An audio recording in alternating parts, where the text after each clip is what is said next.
my essay is that if you look at GE14 and begin to understand GE14, a lot of this was an UMNO defection from its own political base. And we can see this in the core seats that have been in UMNO's hands for decades. And in particular, what we see is a loss of support among young people.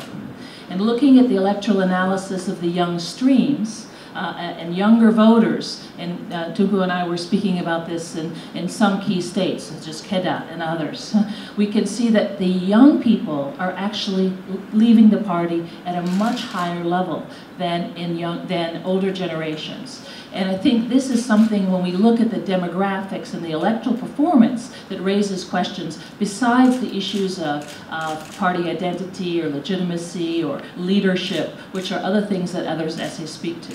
So I think the data has been, shows that the warning signals have been around for quite some time. And in 2014 result was very much in the cards much earlier in that context. The young, particularly in the urban areas.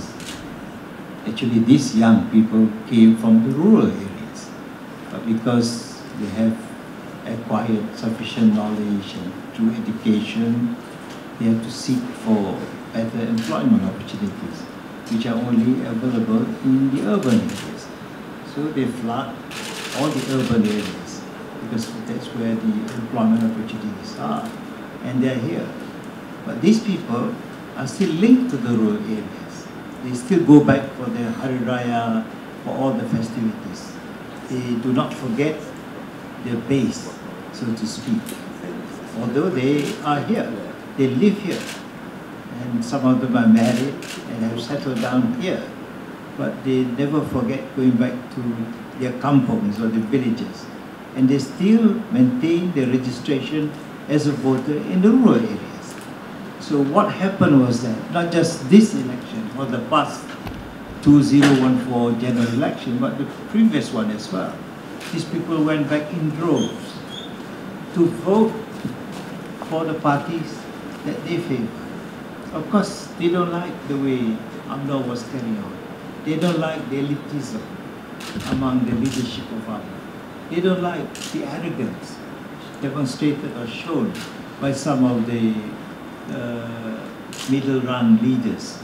And they, of course, are very angry that there's not democracy in UMNO. And they're always dictated to say this and that, but they are never able to voice their views freely in any given assembly or forum organized by UMNO. So they feel that there is no avenue for them to really voice their frustrations or their feelings through forums such as that. So that's why they find expressions in other ways. And most of them on the East Coast, I can speak for the East Coast, they went back and voted PAS. They think PAS is more liberal, more open than UMNO. That's the feeling. And you can see that the number of votes going to PAS among the young recently were on increase compared to what happened previously. And we thought we have captured these young people. After all, they came from the FELDA scheme areas and rural areas that were getting a lot of aid from the federal government, which is our government then. But surprisingly, they were not voting for us.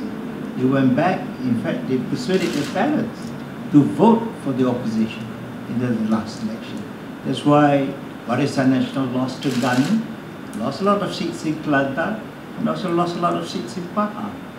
And I'm told, because of this lingering of support of people for UMNO or Barisan Nasional, you also get split votes in Perak, in Johor, as well as Kedah. And that's why there was a depletion of votes insofar as Barisan Nasional is concerned. And I think this will continue unless you arrest it.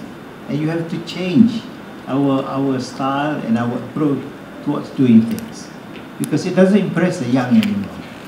Until and unless we do all these changes, I don't think people are going to bother about us.